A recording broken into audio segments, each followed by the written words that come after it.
is Melaine. And this is Bob. And welcome to our EDU 205-505 Learning Block 1 wrap-up. As you can tell, you've covered a lot of different things over the past couple of weeks. And I don't know about you, Melaine, but I've been very happy and very impressed with the work that we've seen coming from our students. Really good job on the discussion boards. They've really enjoyed reading them. So, well done. And the blogs were a lot of fun. We enjoyed those as well. We just want to touch base with you before this learning block kind of wrapped up so that we could cover a couple important things. Like your lesson plans that are coming up, your YouTube project, and cover a couple different things that we didn't cover as far as online technologies. Now, the big question over the past couple of weeks that I've got, Melaine, I don't know about you, is so what's the point? Why are we doing all these different technology type things, all these online technologies? And so, Melaine, I'm going to ask the same question to you. Why are we doing these different things? Well, one, we want to broaden your horizons, obviously. Within the realm of technology. We want to encourage you with your students to think of technology as more than just, something that'll spice up the class or something that'll make you seem cooler to your students, but to really think about ways that you can incorporate your technology into a lesson plan, into a classroom, or, as Bob's going to talk about, into areas that perhaps you might not consider it within education itself. Absolutely. As Melaine just pointed out, one of the things that we want you to keep in mind is that sometimes the technology that you're going to use in your classroom doesn't always affect your students directly. Again, for example, how are you going to use YouTube in a classroom for first and second graders? Maybe this technology is not for them at all. Maybe it's for their parents. You've got individuals who are out there who want to know what's going on. They want to connect with you as a teacher so they can find out what's going on. What better way, to update your students' parents than with a blog entry or with a YouTube video? But there are more out there than just blogs, than just Blackboard and just YouTube. There are a lot of different things out there. The first one that I'm going to talk about are going to be wikis. Wikis are perhaps something that you're going to use more with older students, or perhaps as collaboration tools for other instructors who are teaching the same grade level as you are. I don't know if you've ever used a wiki. Most of you have most likely been to Wikipedia, if you've heard of that. And basically what a wiki is an online collaborative site where multiple people can go to the same project and edit and update and exchange content. It's a lot more effective way of sharing information and managing that information. So perhaps you've got a group of teachers who are all teaching third grade, and it's the best way for you to collaborate between the 4 or 5 of you of what sort of lessons, ideas, things like that you want to share with each other. We're going to go ahead and post some links up there for some wiki sites when we're done, but there's more than just wikis out there, isn't there, Melaine? There is, absolutely. One of the things I'm just going to introduce you to is something called Second Life. Some of you may have heard of this already and kind of view it as a sort of gaming area, but Second Life actually has a whole section specifically for education. Second Life is actually a virtual world, and when I say a virtual world, it truly is a virtual world. Pretty much anything you can do in the real world, you can do in Second Life. Essentially, you create an avatar or a persona to represent yourself, and this avatar then wanders through Second Life, doing all the fun things that one can do.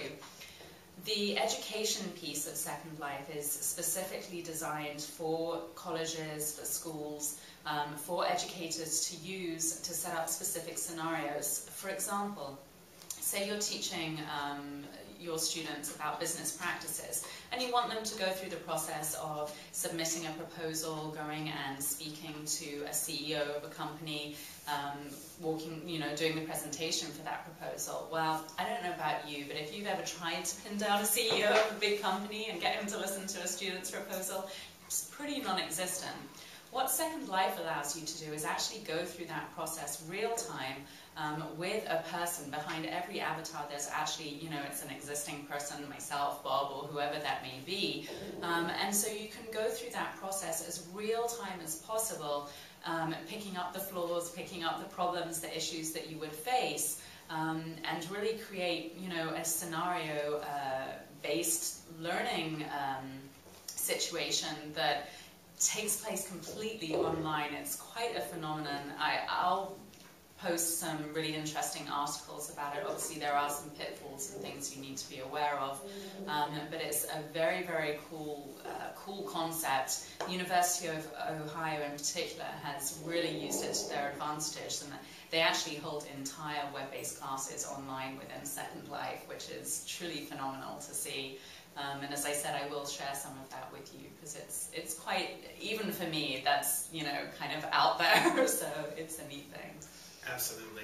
In addition to wikis, blogs, online chats are available to you, instant messaging, normal websites. Anything that falls in the realm of online is what we consider an online technology.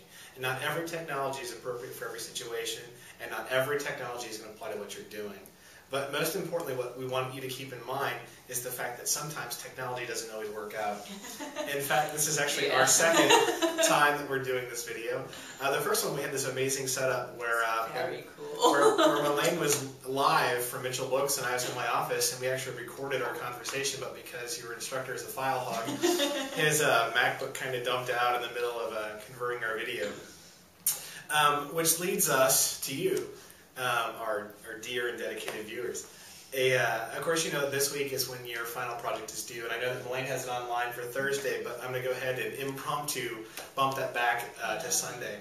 You're very lucky. Just remember that in your evaluations. She need the nice one. She's the brains, I'm the nice guy. In any case, what we're going to be doing is we're actually going to be getting you an official copy of the Department of Education's lesson plans so that you can use those. And this is really what we expect to see from you when you submit those lessons plans. Aside from you filling out the complete lesson plan, you know, your topic area, what technologies you're going to use, we'd like a summary of what it is that you plan on doing in your lesson, why you chose that particular technology, and then most importantly, how you plan on evaluating the technology to see if it really was a good use or a good application for your students.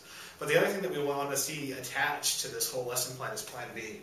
What happens when that online technology that you plan on incorporating doesn't work? How are you going to get the same amount of content to your students?